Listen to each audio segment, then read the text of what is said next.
आप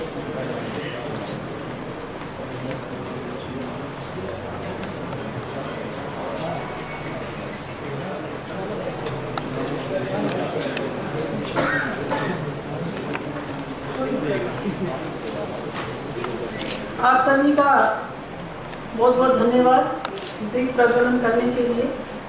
अब मैं मंच पर आसीन मुख्य अतिथि के बारे में आपको परिचय देना चाहूँगी। हमारे आज की संगोष्ठी के मुख्य अतिथि हैं श्री प्रकाश मिश्र जी। श्री प्रकाश मिश्र जी किसी परिचय के मोहताज नहीं हैं, उन्हें समस्त विश्व जानता है। आपको देखने से ये लग रहा होगा कि ये एक साधारण व्यक्ति हैं, लेकिन ये एक साधारण व्यक्ति नहीं है, ये एक सन्यासी व्यक्ति है। ये ऋषि हैं, सन्यासी हैं। बचपन से ही इनका जो है ऋषियों और महात्माओं और साधुओं से इनका सानिध्य रहा है। एक और जो इनके व्यक्तित्व की विशेषता है कि ये मातृभूमि सेवा मिशन अमीन रोड फतेहपुर के संचालक और संस्थापक हैं। ये अनाथ बच्चों के लिए जो है मिशन को चलाते हैं, समाज की सेवा करते हैं। ये जो है विश्व के लिए कार्य करते हैं। राजनीति का जो है ये आधार है।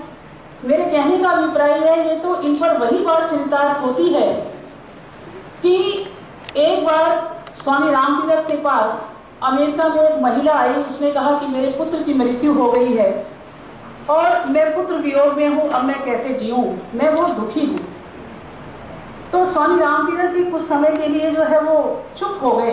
फिर उन्होंने अगले ही क्षण ये कहा कि माता, इसमें दुखी होने की कोई आवश्यकता नहीं है। आप जो है ये मैं आपको एक पुत्र देता हूँ, आप इसके साथ रहिए और आप बिल्कुल भी जो है दुखी नहीं होंगे। बोले मैं पराये पुत्र के साथ कैसे रह सकती हूँ। उसने कहा अगर आप पराये पुत्र इसे समझ रही हैं तो जब तक आपकी विश्वजनीन दृष्टि नहीं होगी तब तक आप जो है दुख से दूर नहीं हो सकती। तो श्री प्रकाश मिश्र उस चीज की मिसाल है। वो हमेशा जो है इनका विश्वजनीन जो है वो दृष्टिकोण है।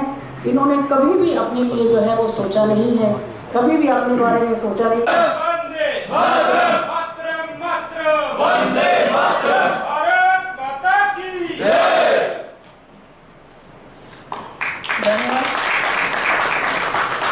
अब मैं धीरज यादव और सदीप सजूमा से निवेदन करूंगी कि डॉक्टर आशुतोष जी का बैच लगाकर और नारियल भेंट करके उनका सम्मान प्रकट करें।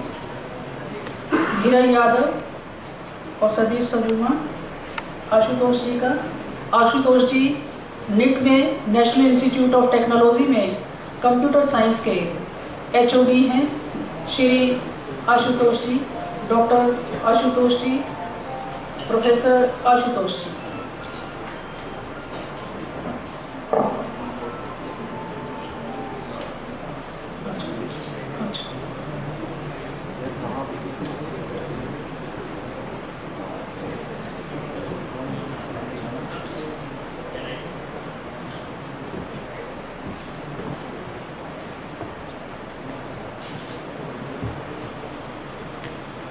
मैं शैलेंद्र तिवारी जी का भी धन्यवाद करना चाहती हूँ जो इस सभागार में उपस्थित हैं। आप होशंगाबाद के निवासी हैं। वर्तमान में आप प्रांत संगठन मंत्री हैं अखिल भारतीय विद्यार्थी परिषद से और आपका केंद्र जो है वो रोहतक है। श्री कुलदीप पुनिया जी का भी मैं स्वागत करती हूँ, यहाँ सभागार में उपस्थित हैं। आप अखिल भारतीय विद्यार्थी परिषद के प्रदेश मंत्री हैं। आपका केंद्र कुरुक्षेत्र है।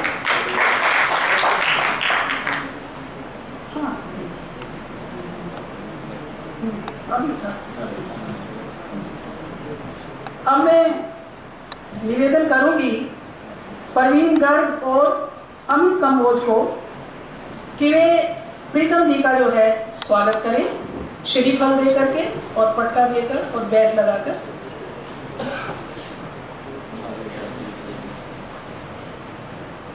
श्री प्रीतम जी राष्ट्रीय स्वयं सेवक संघ के विभाग के सह कार्यवाह हैं। आप एक कुशल प्राध्यापक भी हैं। आपने लंबे समय तक राष्ट्रीय स्वयं सेवक संघ का जो है कार्यभार जो है वो संभाला है।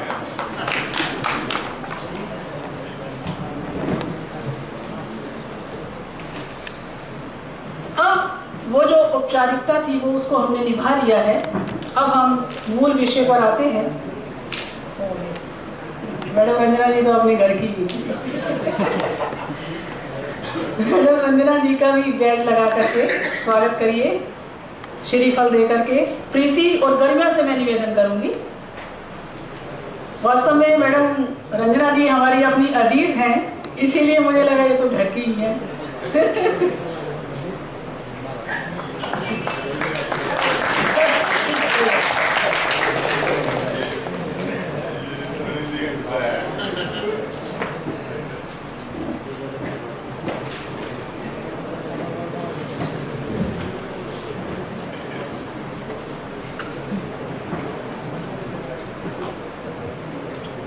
गरिमा, आपका बहुत बहुत धन्यवाद। औपचारिकता हमने निभा ली है जो ये अतिथियों के साथ निभाई जाती है। हालांकि अतिथि तो ये चाहता है कि औपचारिकता ना निभाई जाए, लेकिन हम लोगों का फर्ज बनता है कि हम इस औपचारिकता का निर्वाह करें। अब हम अपने मूल विषय पर आते हैं, जिस मकसद के लिए यहाँ पर हम इकट्ठे हुए हैं। आज की संगोष्ठी का विषय है वैचारिक मत भिन्नता, बढ़ती हिंसा और असहिष्णुता। वैचारिक मत भिन्नता, विचारों की मत भिन्नता होनी चाहिए, लेकिन मनभेद नहीं होना चाहिए। वैचारिक मत भिन्नता क्या है? हमारा देश एक लोकतंत्र का देश है। लोकतंत्र में हिंसा का कोई भी जो है वो स्थान नहीं है, और हिंसा चाहे वो जो है वाणी से की जाए या हाथ से की जाए, वो हिंसा तो हिंसा ही होती है। आपको मालूम है कि ये हमारा देश ये इस माँ और मातृभूमि का सम्मान करता है। जो लोग कहते रहे कि मेरी माँ मेरी लाश पे देश का बंटवारा होगा और अहिंसा की लड़ाई लड़ते रहे, उनके रहते रहते करीब 2.5 लाख लोग 1947 में हिंसा के शिकार हो गए। कई बार जो है मैं सोचता हूं कि मत भिन्नता थी कि हिंसात्मक आंदोलन थे। ये कौन लोग थे? कई बार ऐसा लगता है कि हम जानबूझ के चादर अगर डाल लेंगे अपने ऊपर तो हमें आगे का चीज दिखाई नहीं देगा। हम अपने आंख को बंद करते हैं, कई बार बंद करते हैं, और जब खोलते भी है तो ये देख के खोलते हैं कि किसके लिए खोलना है। नहीं तो आश्चर्य की बात है, कोई अगर किसी और वर्ग का व्यक्ति मर जाता है, किसी भी कारण से मरा, तो देश में ऐसा शोर मचता है कि अल्पसंख्यकों की हत्या हो रही है। और वहीं पर कुछ दिन पहले एक राष्ट्रीय स्वयंसेवक संघ के कार्यकर्ता की हत्या हुई थी, मिस्टर सुजीत, केरल में हत्या हुई थी। और पुलिस रिकॉर्ड के अनुसार उसमें 6 workers of the communist party of India were arrested for this murder. कभी ये सुना न्यूज, कभी नेशनल मीडिया में आता ही नहीं। ये आश्चर्य की बात है। जो बुद्धिजीवी लोग, अवार्ड वापसी के गैंग जो है, एक भीड़ जाती है और किसी को कुछ करती है, उसके ऊपर बोलते हैं कि ये लोग कुछ अपनी बातें थोपना चाहते हैं। अरे हम तो थोपना नहीं चाहते, थोपना तो लोग चाहते हैं। महात्मा गांधी की हत्या होती है और राष्ट्रीय स्वयंसेवक संघ बैन हो गया, पूरा संगठन बैन हो गया, एक विचारधारा बैन हो गई। थोपने की शुरुआत उन लोगों ने की। उसके बाद थोड़ा आते हैं 1992 में अगर बाबरी मस्जिद गिरती है, 4 सरकारें एक साथ बिना किसी मतलब के गिरा दी जाती है। यहां पर अन्याय होता है। ये आप मानसिकता, ये विचारधारा को आप तोड़ने का काम करते हैं। आज एक डेटा कहता है कि ever since it came to the power in West Bengal 1997, the CPIM used murder as a political instrument in an organized manner। और उनके सामने 1966 में सबसे पहले शुरुआत किया कम्युनिस्ट के लोगों ने, and written by the BBC। अपना अगर उदाहरण देंगे अपनी पुस्तकों का तो लोग बोलेंगे अरे भाई आप तो कहां से लेके आ जाते हैं। ठीक है, आप BBC को मान लीजिए। उसके अनुसार सबसे ज्यादा पॉलिटिकल जो वायलेंस हुआ 1966 से लेकर 70 के बीच में, जिन लोगों के इतिहास रहे, मार्क्सवाद से चला हुआ इतिहास अपने यहां कानपुर से होते होते और वेस्ट बंगाल से होते होते केरला तक फैल गया, और जब उनकी बात नहीं मानते तो हिंसा को उतारू है, और जब इधर आते हैं जहां पे कुछ लोग कमजोर हैं वहां पे दे फाइट इंटेलेक्चुअली, बोलते नहीं हम तो इंटेलेक्चुअल हैं, हमसे तो आप बहस करिए, जहां कम है वहां बहस करते हैं, जहां पे ज्यादा है वहां बहस करने को छोड़ते नहीं, सीधा गोली मारते हैं। यह असंजुता है जो इंटॉलरेंस किसी एक वर्ग के लिए आपने निर्धारित कर दिया है, किसी एक संगठन के लिए आपने निर्धारित कर दिया है। संघ परिवार इस दुनिया का सबसे बड़ा देशभक्त परिवार है, सबसे बड़ा परिवार है, उसको आपने 3 बार जो है या तो पूरी तरह से बैन किया या बैन करने की कोशिश की। यह विचारधारा को रोकने की बात है, और ये दुर्भाग्य है कि इसमें केवल कम्युनिस्ट लोग शामिल नहीं है, इसमें और लोग भी हैं जो पीछे से आ जाते हैं। नहीं तो जेएनयू में जब भारत माता के टुकड़े के नारे लगे थे तो वहां पे सपोर्ट करने वाले हमारे राहुल गांधी थे, जो इस देश में सबसे ज्यादा शासन करने वाले पार्टी का सबसे मजबूत नेता भी इस बात को मानता है, इस बात का समर्थन करता है कि भारत माता के टुकड़े होने चाहिए। यह वैचारिक भिन्नता है। और थोड़ा पीछे जाते हैं, विकीलीक्स का नाम आपने सुना होगा। विकीलीक्स जो अरांता सांचेज जिन्होंने कुछ खुलासे किए थे, उसमें अपने जो युवा नेता है उनका एक खुलासा था कि भारत को सबसे ज्यादा खतरा हिंदू आतंकवाद से है। कुछ चीजें तो हम इतिहास में पढ़ते हैं उसको नहीं जानते, लेकिन जो चीज हम देख सकते हैं 90 का दशक हम लोग खुद काफी लोग समझने लायक हो गए थे। कश्मीर से हमारे हिंदू भाई हमारे सामने भगा दिए गए। कहां थे ये गैंग के लोग? कभी आपने सोचा? आज एक व्यक्ति की हत्या होती है, सैकड़ों अवार्ड वापस होते हैं। एक पूरी धारा चल पड़ी भगाने के लिए। हमारी सरकार थी, हमें आजाद हुए भी 30-40 साल हो गए थे, हमारी मिलिट्री मजबूत थी, सब कुछ था, फिर भी कश्मीर से हिंदू खत्म हो गए। और हमारे देश के एक नेता हैं, बड़े अच्छे विद्वान हैं, मणिशंकर अय्यर जी, IAS ऑफिसर हैं, पढ़े लिखे हैं, जाकर के हमारे पड़ोसी देश से कहते हैं अरे भाई कुछ सरकारें ऐसी आ गई है, इनको हटाने में मदद करो आप लोग, नहीं तो ये हमारे देश के हमारे अल्पसंख्यकों को तोड़ने की बात कर देंगी। कोई बड़े अल्पसंख्यक हो जाता है। कभी आपने सुना है कि एक हिंदू की हत्या हुई है? हमने आज तक कभी नहीं सुना कि कभी किसी हिंदू की हत्या हुई है। हमने सुना अल्पसंख्यक की हत्या हुई है। अगर कहीं हिंदू निकला तो ये आता है कि संघ परिवार के व्यक्ति की हत्या हुई है, कम्युनिस्ट की हत्या हुई है, समाजवादियों की हत्या हुई है, कांग्रेसियों की हत्या हुई है। क्या हत्या हिंदू की नहीं हो सकती कभी? क्योंकि वो जानते थे, वो लोग जानते थे कि हिंदू को तोड़ा जा सकता है, हिंदू को खंड खंड में विभाजित किया जा सकता है। इसलिए जब हिंदू की हत्या होती है तो दलित की हत्या हो गई, ओबीसी की हत्या हो गई, जाट की हत्या हो गई, गुर्जर की हत्या हो गई, इस तरह के नामों से हमें सम्मानित किया जा गया। ये हमारे लिए सोचने का विषय। और अपने लोगों ने क्या किया? कई बार लगता है राम के बेटे मतलब खातिर राम से नाता तोड़ दिए, गली गली में जला के रावण, मन का रावण छोड़ दिया। हम लोगों ने भी कम गलतियां नहीं की। हम जब पराजित हुए तो किसी अंग्रेजियत से, किसी ईसाइयत से नहीं, अपने ही भाइयों से, अपने ही बीपी सिंहों से, अपने ही मान सिंहों से, ऐसे लोगों ने हमें पराजित किया। नहीं तो आज स्थिति यह है कि 80% होते हुए भी इस देश में, और हमें राजनीतिक रूप से खड़ेंत करके हमारे ऊपर बैन लगाए जाते हैं, हमें तोड़ के भगाया जाता है। कहां से भागे? अफगानिस्तान से भागे, बांग्लादेश से भागे, पाकिस्तान से भागे, कश्मीर से भागे, आज केरल से भगाने की बारी। और मेरे बहुत सारे मित्र भी हैं केरल के, बहुत पढ़े लिखे लोग हैं। वो लोग केरल हाईली लिटरेसी में आता है, बहुत रिच भी है, गरीबी का नामो निशान कम है वहां पे। वहां के लैंड के कास्ट बहुत ज्यादा है, और सबसे बड़ी बात है ये पढ़े लिखे लोग कर रहे हैं। ये पढ़े लिखे लोग गिन गिन करके ऐसी ऐसी बातें कर रहे हैं, और अगर उनको कुछ हुआ एक गैंग इन्होंने खड़ा करके रखा है। नहीं तो विचारों का तो हर जगह अलग अलग चलाई जाता, ऐसा नहीं था। मैं भी एक पुस्तक पढ़ रहा था लॉर्ड माउंटबेटन की, जब आजादी की लड़ाई चल रही थी, बड़ी आश्चर्य का एक उन्होंने प्रसंग जिक्र किया।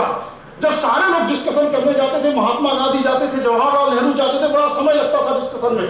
जब सरदार पटेल जाते थे तो कब खत्म नहीं हुआ, चाय खत्म नहीं हुई तब तक बात खत्म हो जाती थी, क्योंकि माउंटबेटन कहता था हम चले जाएंगे तो आप कैसे देश संभालेंगे। पटेल सिर्फ ये कहते थे अरे भाई आप जाओ, हमारा देश होगा, हम संभाल लेंगे, उसकी फिक्र मत करो। एक सोच थी, बहस का मुद्दा निर्धारित था, लोकतंत्र की भी सीमा थी, जो मन में आया बोलते चले जाएंगे और सारा देश सुनता चला जाएगा। अगर जहां आप कमजोर है वहां तो बोले चले जा रहे हैं, जहां मजबूत है वहां गोली चलाए चले जा रहे हैं, और आप चाहते हैं कि इस देश का सारा नागरिक चुपचाप बैठा है। क्योंकि मैं आज भी सोचता हूं सच चाहे जितना तीखा हो बस जाए तिरसा सुनने में, किंतु दुर्घटना के भय से कब तक चुपचाप रहेंगे हम। नस नस में उबल रहा लावा कितना संताप सहेंगे हम। जिन लोगों ने मेरी माँ की दोनों भुजा काट डाली, पूजे हमलावर बाबर को भगवान राम को दे डाली, उन मक्कारों के लिए यहाँ तिलभर भी कोई स्थान नहीं, वो छोड़ जाए इस भारत को, उनका ये हिंदुस्तान में। हमको मोहम्मद से नफरत, हमको मोहम्मद से नफरत, ईसा से कोई बैर नहीं, 10 के 10 गुरु है पूजनीय, अपने है कोई गैर नहीं। हमको ना कोई एहतराम, हमको ना कोई गम होगा, पर गद्दारों के यहाँ के साथ यहाँ जो कुछ भी होगा कम होगा। आज पहचानने की जरूरत है अपने बीच जो लोग मुखौटे लगा के बैठे हैं और आखिरी दम में मुखौटे निकालते हैं, विचारधारा की बात करते हैं, डिस्कशन की बात करते हैं, उनको हर तरह से विजय चाहिए, उनको हर तरह से सत्ता चाहिए। नहीं तो आश्चर्य की बात है, अहिंसा का नारा देने वाला व्यक्ति जो राष्ट्रपिता हो गया, उसके सामने 3 लाख लोग एक रात में कैसे मार दिए गए। वो शुरुआत होनी चाहिए। कैसे आप समझ सकते हैं, कैसे आप इस बात को मान सकते हैं कि हम दिन रात अपना करते रहे और जो है उधर से। और मैं तो कहता हूं अपने प्रधानमंत्री जी की उस बात से मैं बड़ा प्रभावित हूं। उसमें एक बात मुझे बहुत अच्छी लगती है, जब भी कहीं चर्चा होती है हमारे मित्र, यहाँ पे नहीं किसी भी बिंदु पर चर्चा हो, एक ये होता है बुद्धिजीवी जो है बहस बहुत करता है। उन्होंने बात कहा, माना अंधेरा घना है, दिया जलाना कहां मना है, आप निकलिए तो, आप समस्या तो बता रहे हैं, समाधान के लिए भी निकलिए। मुझे याद है 80s में, उस समय मैं अभी पूरी तरह से सक्रिय नहीं था, विद्यार्थी परिषद ने कश्मीर की यात्रा की थी और पूरे देश को बताने की कोशिश की थी कि भाई कश्मीर की स्थिति बहुत विकट होने वाली है। और उसके 5-7 साल के बाद एक एक करके चुन चुन करके हिंदुओं को घरों से निकाले गए और आज भी विस्थापित है। कहीं ऐसा तो नहीं कि केरल में भी वही स्थिति बनने जा रही है, क्योंकि आप लोग एक चीज जान लीजिए, केरल के लोगों के पीछे जो इस तरह की बात कर रहे हैं, उनके पीछे विदेशी ताकतें भी हैं। सबसे ज्यादा एनआरआई केरल से बातें, और सिर्फ अकेले नहीं है, पूरे जो है लोग सारे एक साथ उनके जुड़ जाएंगे। और अब तो लगता है कि भारत माँ ने थोड़ा महापुरुष पैदा करने भी बंद कर दिए, नहीं तो जिनको आप चित्र देख रहे हैं अम्बेडकर जी, बहुत थोड़ा मैंने पढ़ा आपके बारे में। जब आप राजनीतिक शिखर पे थे उस समय अंग्रेज शासन काल में ईसाइयों ने सारे प्रयास किए किसी भी तरह से अंबेडकर जी को ईसाई बनाओ, तब समाज टूटेगा। पढ़ाना लिखाना सब कुछ किया लेकिन तोड़ नहीं पाए।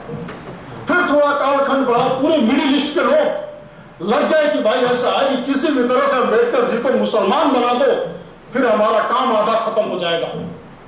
लेकिन उनकी ये सोच थी, परिवार की समस्या अपनी समस्या है, हम उसको अपने तरह से सुलझा सकते हैं। बाहर का व्यक्ति का परिवार से कोई रिश्ता नहीं।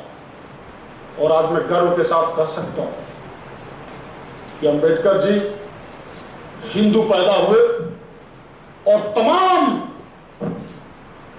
विदेशी शक्तियों की कोशिशों के बाद भी हिंदू की एक शाखा बौद्ध धर्म नहीं बने।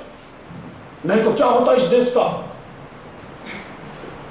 जिस वर्ग का प्रतिनिधित्व करते थे, आज बार बार उदाहरण देकर के ये लोग तो मुझे भी लगता है कि केरल में जरूरत इसी तरह की है। नहीं तो डर लगता है कहीं पे नंबूदरीपात फिर से न पैदा हो जाए। नंबूदरीपात पैदा हुआ था वहां, जिसने पूरे ब्राह्मणों को गुमराह करने का काम किया और उसने रुपए पैसे लेकर के वहां पे 70% लोगों को कन्वर्ट करने का काम किया।